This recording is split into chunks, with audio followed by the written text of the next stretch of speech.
Hey students, Mrs. Dukoski here. I am with you for your Chapter 13 Catcher in the Rye video. So we are about to begin. Chapter 13 is almost the halfway point. Chapter 13 and 14 are really like a pairs of chapters that go together, and they are at the halfway point in this novel. So with this, we will be talking a lot about character, Holden in particular. This is these are two interesting chapters for him. A lot goes on for him. He kind of has some new events occurring as he moves forward in this day, this one really long day. It's still Saturday into Sunday, and he's been out on the town in New York, and now he's going to return back to the hotel, the Edmont. So we'll get that the next set of events in chapters 13 and 14 when Holden returns back to the hotel. His night is not over yet, even though he is trying to return to a place where he can get some rest. We'll see what kind of rest he actually ends up getting. So with that, that's where we are in the plot. Before we start that, I did promise that I would talk more about the ducks. So the ducks are this great symbol, and I'm taking a break on a rainy day over my summer vacation to film this chapter 13 video. I actually have a pond behind me. I don't know if you can see me, and there are ducks on it. I don't see them right now. And there's geese too, so you might hear them. I've got this great natural environment that kind of like, pairs well with the duck conversation. So there are these ducks that Holden keeps talking about, and he says that he sees them and on this pond in Central Park South, which I really wish we could go to. I don't think we're going to be getting there together this year, but I hope that you set an intention to get to Central Park, especially Central Park South, because what Holden talks about in Catcher in the Rye, so much takes place in this area in New York City.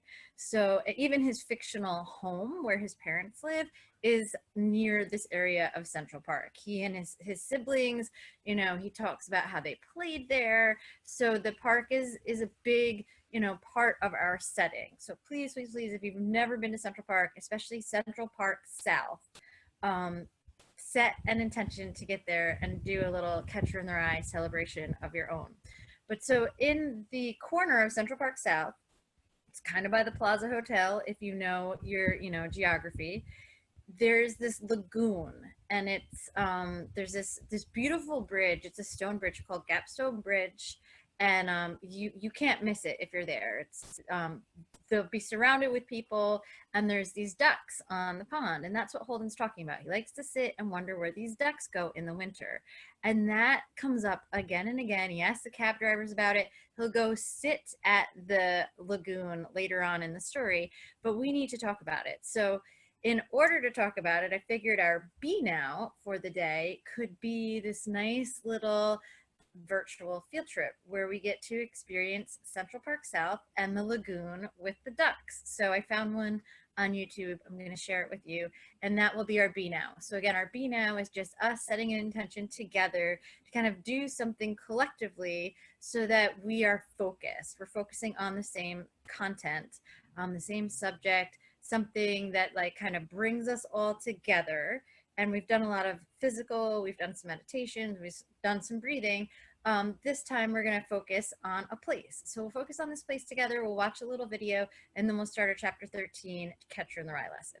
So this video, I'll start my share, is Central Park South. This is the lagoon that Holden talks about and asks about the ducks. So got some enthusiastic child voices in the background. I hope you don't mind them. So with that, we've got our virtual tour of the park.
All right.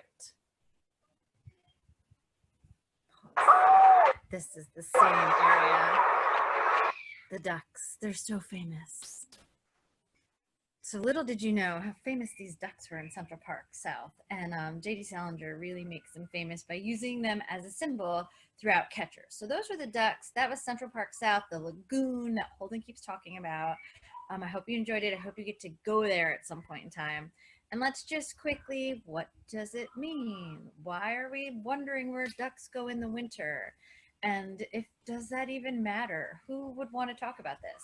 So ducks are a symbol of change. So Holden's fascinated with them because they go places. They change. They don't stay the same. Like the fish stay in the pond. They don't leave the pond, right? The ducks go places and they wander, right? They migrate. They've got that wanderlust. They come back to the pond, but they also take time every year to go somewhere. And this fascinates Holden.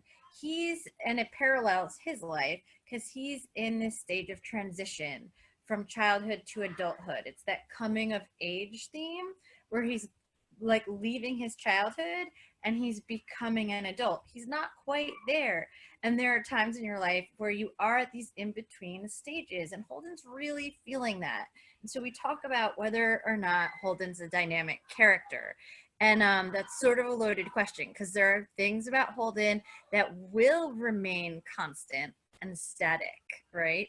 And then there are also things about Holden that will be dynamic and that will change because he's at this wonderful stage in his life that is all about change. Whether he likes it or not, he's feeling that existential conflict of this time in his life where things are fluctuating and he needs to go through a change, but he doesn't exactly know what he should be doing. And he knows that the common path that people have laid out for him, Pensy prep, fancy, collegiate education at a esteemed university, and he'll keep mentioning this path that seems to be set out and groomed for him that, most people would say, why not choose that path? He's not buying it, right? He doesn't want to conform and go down that path. He's like, that might not be for me. What else is out there? So he's exploring the world and he gets curious about the ducks, and they kind of frustrate him because they are able to change and fluctuate with the seasons. And notice it's kind of a change in season too in the book. We're going from late fall to winter. It's like that December time of year. And so there's a lot of change in the air, and Holden's feeling it inside of him and outside of him. And that's really what the ducks are all about. They're symbols of change. So we'll keep talking about them. They'll keep showing up. Make an intention to get to the pond in Central Park South and find them for yourself one day, because it is a cool place to visit. All right, with that, I'm going to go back to my screen share and we're going to look at chapter 13 together. So here we are. If you need to, shuffle yourself around, get yourself situated, we're going to start our reading. And boy, what a chapter it is. Okay, so I'm going to go into Schoology. Yay. And I'm going to find my Catcher folder. Here it is. Pull up my chapter 13 lesson. And some of it we've begun, right? So chapter 13, here we go. We did our B-Now. We got focused. We went to the park together, only virtually, I know. But, we got to take what we can at these times. So with that said, we checked out the park and the ducks. If you need a chapter 12 review, it's right here. That's Ernie's, right? He went to Ernie's club. And now we're in chapter 13. So we focus on character. Is Holden dynamic or static? If you're still not sure what those terms mean, I put a link in here, just a quick link to define dynamic and static characters. And he's going to be walking back to the Edmont, which is the hotel he's staying at. And then he's going to have, his next experience, I'll call it, at the Edmont Hotel. And this, again, will go, this scene of chapter 13 it evolves into the next scene in chapter 14. So these two chapters really go well together. And after chapter 14, we'll consider the plot because we're at our halfway point in the novel, and that's important.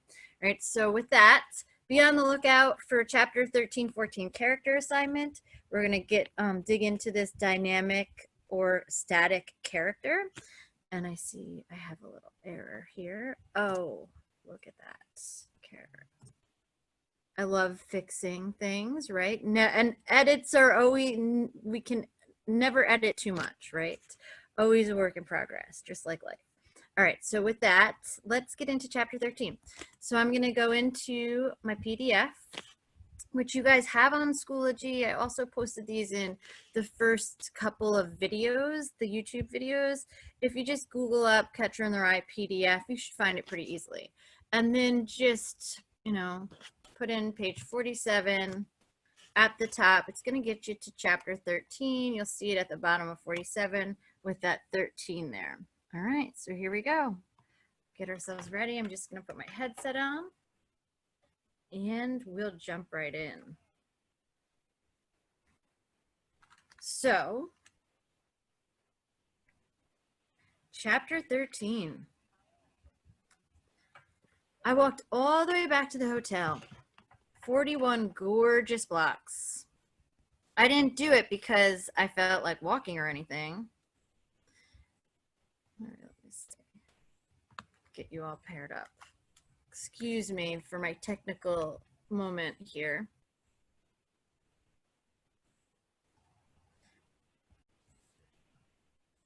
All right, I'm connecting. The sound quality will be so much better. It might not connect. All right. I walked all the way back to the hotel, 41 gorgeous blocks. I didn't do it because I felt like walking or anything. It was more because I didn't feel like getting in and out of another taxi cab. Sometimes you get tired of riding in taxi cabs the same way you get tired of riding in elevators. All of a sudden you have to walk, no matter how far or how high up. When I was a kid, I used to walk all the way up to our apartment very frequently. 12 stories. You wouldn't even have known it had snowed all over. There was hardly any snow on the sidewalks, but it was freezing cold, and I took my red hunting hat out of my pocket and put it on. I didn't give a damn how I looked. I even put the earlaps down. I wished I knew who'd swipe my gloves at Pensy because my hands were freezing. Not that I'd have done much about it, even if I had known. I'm one of these very yellow guys. I try not to show it, but I am. For instance, if I found out at Pensy who'd stolen my gloves, I probably would have gone down to the crook's room and said, okay, how about handing over those gloves? Then the crook that had stolen them probably would have said in his very innocent voice, what gloves? Then what I probably would have done, I'd have gone in his gloves and found the gloves somewhere, hidden in his goddamn galoshes or something, for instance. I'd have taken them out and showed them to the guy and said, I suppose these are your goddamn gloves? Then the crook probably would have given me this very phony, innocent look and said, I never saw those gloves before in my life. If they're yours, take them. I don't want the goddamn things. Then I probably would have just stood there for about 5 minutes. I'd have the damn gloves right in my hand and all, but I'd feel I ought to sock the guy in the jaw or something. Break his goddamn jaw. Only I wouldn't have the guts to do it. I'd just stand there, trying to look tough. What I might do, I might say something very cutting and snotty to rile him up, instead of socking him in the jaw. Anyway, if I did say something very cutting and snotty, he'd probably get up and come over to me and say, listen, Caulfield, are you calling me a crook? Then instead of saying, you're goddamn right I am, you dirty crooked bastard, all I probably would have said would be, all I know is my goddamn gloves were in your goddamn galoshes. Right away, then, the guy would know for sure that I wasn't going to take a sock at him, and he probably would have said, listen, let's get this straight. Are you calling me a thief? Then I probably would have said, nobody's calling anybody a thief. All I know is my gloves are in your goddamn galoshes. It could go on like that for hours. Finally, though, I'd leave his room without even taking a sock at him. I'd probably go down to the can and sneak a cigarette and watch myself getting tough in the mirror. Anyway, that's what I thought about the whole way back to the hotel. It's no fun to be yellow. Maybe I'm not all yellow. I don't know. I think maybe I'm just partly yellow and partly the type that doesn't give much of a damn if they lose their gloves. Yellow means coward in this instance. One of my troubles is I never care too much when I lose something. It used to drive my mother crazy when I was a kid. Some guys spend days looking for something they lost. I never seem to have anything that if I lost, I'd care too much. Maybe that's why I'm partly yellow. It's no excuse though. It really isn't. What you should be is not yellow at all. If you're supposed to sock somebody in the jaw and you sort of feel like doing it, you should do it. I'm no good at it, though. I'd rather push a guy out the window or chop his head off with an axe than sock him in the jaw. I hate fist fights. I don't mind getting hit so much, although I'm not crazy about it naturally. But what scares me most is a fist fight in the guy's face. I can't stand looking at the other guy's face is my trouble. It wouldn't be so bad if you could both be blindfolded or something. It's kind of funny. It's a funny kind of yellowness when you come to think of it. But it's yellowness, all right. I'm not kidding myself. The more I thought about my gloves and my yellowness, the more depressed I got, and I decided while I was walking and all to stop off and have a drink somewhere. I'd only had 3 drinks at Ernie's, and I didn't even finish the last one. One thing I have, it's a terrific capacity. I can drink all night, not even show it if I'm in the mood. Once at the Wooten School, this other boy, Raymond Goldfarb, and I bought a pint of scotch and drank it in the chapel one Saturday night, where'd nobody see us. He got stinking, but I hardly didn't even show it. I just got very cool and nonchalant. I puked before I went to bed, but I didn't really have to. I forced myself. Anyway, before I got to the hotel, I started to go in this dumpy-looking bar, but 2 guys came out drunk as hell and wanted to know where the subway was. One of them was this very Cuban-looking guy, and he kept breathing his stinking breath in my face while I gave him directions. I ended up not even going in the damn bar. I just went back to the hotel. The whole lobby was empty. It smelled like 50 million dead cigars. It really did. I wasn't sleeping or anything, but I was feeling sort of lousy, depressed and all. I almost wished I was dead. Then all of a sudden, I got in this big mess. The first thing when I got in the elevator guy said to me, "Interested in a good time, fella? Or is it too late for you?" "How do you mean?" I said. I didn't know what he was driving at or anything. "Interested in a little tale tonight." "Me?" I said, which was a very dumb answer, but it's quite embarrassing when somebody comes right up and asks you a question like that. "How old are you, Chief?" the elevator guy said. "Why?" I said, 22. "Uh-huh. Well, how about it? You interested? $5 a throw, $15 the whole night." He looked at his wristwatch. "Till noon. $5 a throw, $15 till noon." "Okay," I said. It was against my principles and all, but I was feeling so depressed I didn't even think. That's the whole trouble. When you're feeling very depressed, you can't even think. "Okay, what? A throw or till noon? I gotta know." "Just a throw." "Okay, what room you in?" I looked at the red thing with my room number on it, on my key. 1222, I said. I was already sort of sorry I'd let the thing start rolling, but it was too late now. "Okay, I'll send a girl up in about 15 minutes. He opened the doors, and I got out. "Hey, is she good looking?" I asked him. "I don't want any old bag." "No old bag. Don't worry about it, Chief." "Who do I pay?" "Her," he said. "Let's go, Chief." He shut the doors practically right in my face. I went to my room and put some water on my hair, but you can't really comb a crew cut or anything. Then I tested to see if my breath stank from so many cigarettes and the scotch and sodas I drank at Ernie's. All you do is you hold your hand under your mouth and blow your breath up toward the old nostrils. It didn't seem to stink much, but I brushed my teeth anyway. Then I put on another clean shirt. I knew I didn't have to get all dialed up for a prostitute or anything, but it sort of gave me something to do. I was a little nervous. I was starting to feel pretty sexy and all, but I was a little nervous anyway. If you want to know the truth, I'm a virgin. I really am. I've had quite a few opportunities to lose my virginity and all, but I've never got around to it yet. Something always happens. For instance, if you're at a girl's house, your parents always come home at the wrong time, or you're afraid they will. Or if you're in the back seat of somebody's car, there's always somebody's date in the front seat, some girl, I mean, that always wants to know what's going on all over the whole goddamn car. I mean, some girl in front keeps turning around to see what the hell's going on.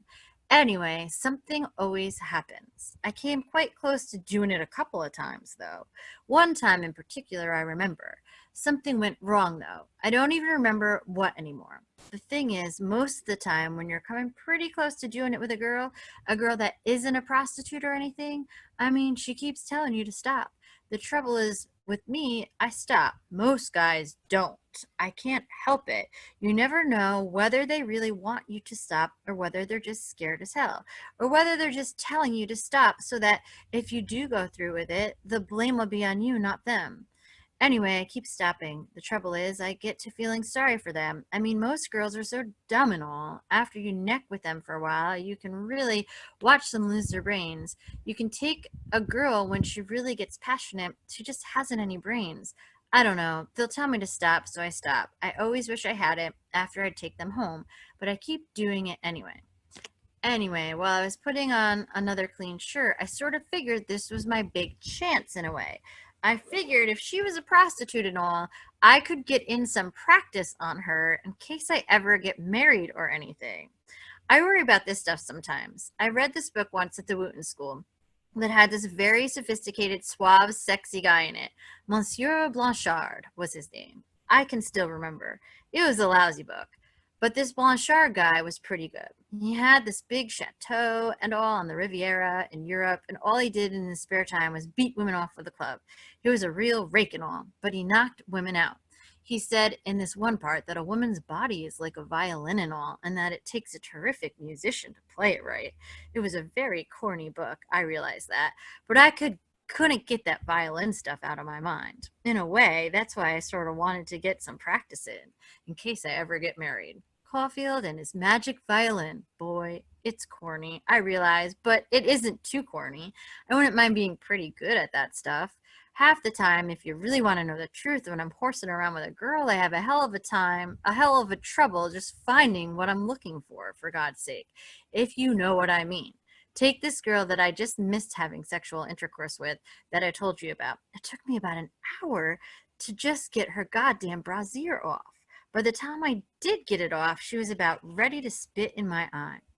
Anyway, I kept walking around the room waiting for this prostitute to show up. I kept hoping she'd be good looking. I didn't care too much, though. I sort of just wanted to get it over with. Finally, somebody knocked on the door. And when I opened it, I had my suitcase right in the way, and I fell over it and damn near broke my knee. I always pick a gorgeous time to fall over a suitcase or something. When I opened the door, the prostitute was standing there. She had a polo coat on and no hat. She was sort of a blonde, but you could tell she dyed her hair. She wasn't any old bag, though. How do you do? I said, suave as hell, boy. You the guy Maurice said? She asked me. She didn't seem too goddamn friendly. Is he the elevator boy? Yeah, I said. Yes, I am. Come in, won't you? I said. I was getting more and more nonchalant as I went along. I really was. She came in and took her coat off right away and sort of chucked it on the bed. She had on a green dress underneath. Then she sort of sat down sideways on the chair that went with the desk in the room and started jiggling her foot up and down. She crossed her legs and started jiggling this one foot up and down. She was very nervous for a prostitute. She really was. I think it was because she was young as hell. She was around my age. I sat down in the big chair next to her and offered her a cigarette. I don't smoke, she said. She had a teeny little weeny whiny voice. You could hardly hear her. She never said thank you either when you offered her something. She just didn't know any better. Allow me to introduce myself. My name is Jim Steele, I said. You got a watch on you? She said. She didn't care what the hell my name was, naturally. Hey, how old are you anyways? Me? 22. Like fun you are. It was a funny thing to say. It sounded like a real kid. You'd think a prostitute and all would say, like, hell you are, or cut the crap, instead of like fun you are. How old are you? I asked her. Old enough to know better, she said. She was real witty. You got a watch on you? She asked me again, and then she stood up and pulled her dress over her head. I certainly felt peculiar when she did that. I mean, she did it so sudden and all. I know you're supposed to feel pretty sexy when somebody gets up and pulls their dress over their head, but I didn't. Sexy was about the last thing I was feeling. I felt much more depressed than sexy. You got a watch on you, hey? No, I don't, I said. Boy, was I feeling peculiar. What's your name? I asked her. All she had on was this pink slip. It was really quite embarrassing. It really was. "Sonny," she said, "let's go, hey?" "Don't you feel like talking for a while?" I asked her. It was a childish thing to say, but I was feeling so damn peculiar. "Are you in a very big hurry?" She looked at me like I was a madman. "What the heck you want to talk about?" she said. "I don't know, nothing special. I just thought perhaps you might care to chat for a while." She sat down in the chair next to the desk again. She didn't like it, though. You could tell. She started jiggling her foot again. Boy, she was a nervous girl. "Would you care for a cigarette now?" I said. I forgot she didn't smoke. "I don't smoke. Listen, if you're going to talk, do it. I got things to do." I couldn't think of anything to talk about, though. I thought of asking her how she got to be a prostitute and all, but I was scared to ask her. She probably would have told me anyway. Wouldn't have told me anyway. "You don't come from New York, do you?" I finally said. That's all I could think of. "Hollywood," she said. Then she got up and went over to where she'd put her dress down on the bed. "You got a hanger? I don't want to get my dress all wrinkly. It's brand clean." "Sure," I said right away. I was only too glad to get up and do something. I took her dress over to the closet and hung it up for her. It was funny. It made me sort of sad when I hung it up. I thought of her going in a store and buying it, and nobody in the store knowing she was a prostitute and all. The salesman probably just thought she was a regular girl when she bought it. It made me feel sad as hell. I don't know why exactly. I sat down again and tried to keep the old conversation going. She was a lousy conversationalist. "Do you work every night?" I asked her. It sort of sounded awful after I'd said it. "Yeah." She was walking all around the room. She picked up the menu off the desk and read it. "What do you do during the day?" She sort of shrugged her shoulders. She was pretty skinny. "Sleep, go to a show." She put down the menu and looked at me. "Let's go, hey? I haven't got all—" "Look," I said, "I don't feel very much like myself tonight. I've had a rough night, honest to God. I'll pay you and all, but do you mind very much if we don't do it? Do you mind very much?" The trouble was, I just didn't want to do it. I felt more depressed than sexy, if you want to know the truth. She was depressing. Her green dress hanging in the closet and all, and besides, I don't think I could ever do it with somebody that sits in a stupid movie all day long. I really don't think I could. She came over to me with this funny look on her face, like as if she didn't believe me. "What's the matter?" she said. "Nothing's the matter." Boy, was I getting nervous. Thing is, I had an operation very recently. "Yeah? Where?" What do you call it?" "My clavichord." "Yeah? Where the hell's that?" "The clavichord," I said. "Well, actually, it's the spinal canal. I mean, it's quite a ways down the spinal canal." "Yeah?" she said. "That's tough." Then she sat down on my goddamn lap. "You're cute." She made me so nervous. I just kept on lying my head off. "I'm still recuperating," I told her. "You look like a guy in the movies. You know, you know who I mean. What the heck's his name?" "I don't know," I said. She wouldn't get off my goddamn lap. "Sure, you know. He was in the picture with Melvine Douglas, the one that was Melvine Douglas's kid brother. The that falls off his boat. You know who I mean. Melvin Douglas." "No, I don't. I go to the movies as seldom as I can." Then she started getting funny, crude and all. "Do you mind cutting it out?" I said. "I'm not in the mood. I just told you. I just had an operation." She didn't get up from my lap or anything, but she gave me this terrifically dirty look. "Listen," she said. "I was sleeping when that crazy Maurice woke me up. If you think I said I'd pay you for coming and all. I really will. I have plenty of dough. It's just that I'm practically just recovering from a very serious— What the heck did you tell that crazy Maurice you wanted a girl for then? If you just had an operation on your goddamn what do you call it, huh?" I thought I'd be feeling a lot better than I do. I was a little premature in my calculations. No kidding. I'm sorry. If you'll just get up a second, I'll get my wallet. I mean it. She was sore as hell, but she got up off my goddamn lap so that it could go over and get my wallet off the chiffonier. I took out my $5 bill and handed it to her. "Thanks a lot," I told her. "Thanks a million. This is a 5. It costs 10. She was getting funny. You could tell. I was afraid something like that would happen. I really was. "Maurice said 5, I told her. "He said 15 till noon and only 5 for a throw. 10 for a throw. He said 5. I'm sorry, I really am, but that's all I'm going to shell out." She sort of shrugged her shoulders, the way she did before, and then she said very cold, "Do you mind getting me my frock, or would it be too much trouble?"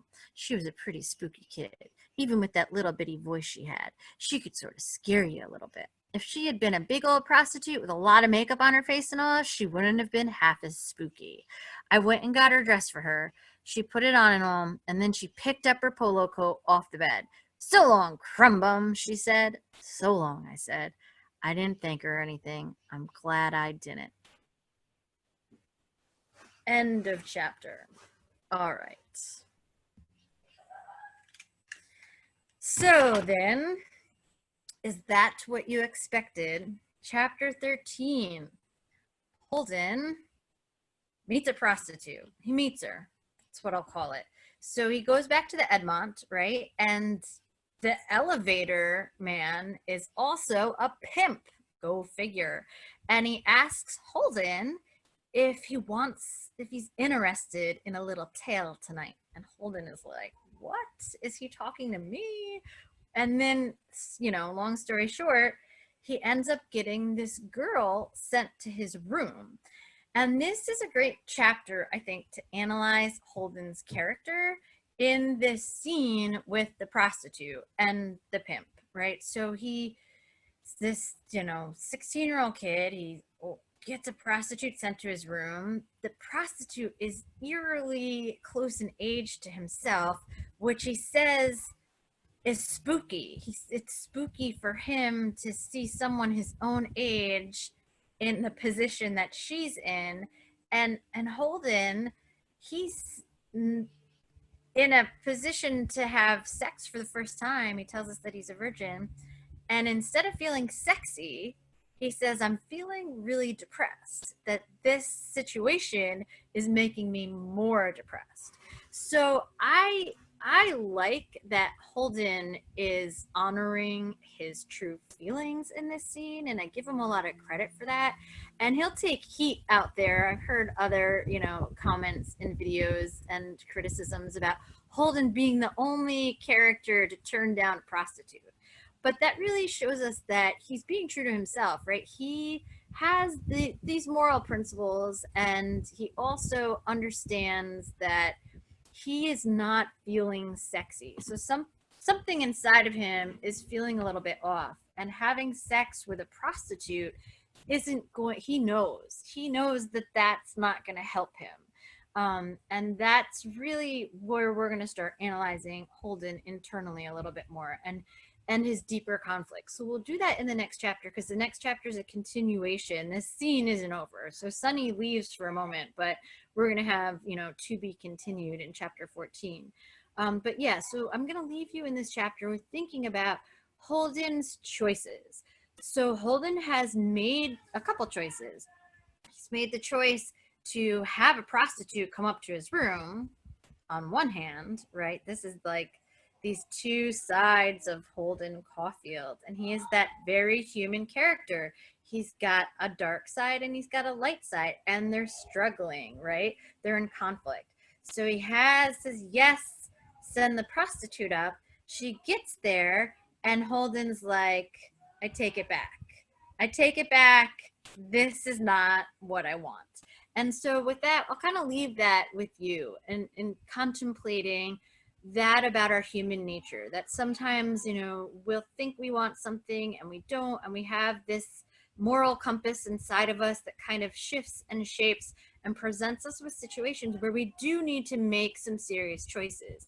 And that's where Holden is. And even though he might have thought something was a good idea, he is backpedaling and recognizing that this maybe isn't what he needs in his life, and it's not going to serve him in a way that he thought that it might have when he was offered the opportunity, I guess, this option to meet with a prostitute this evening.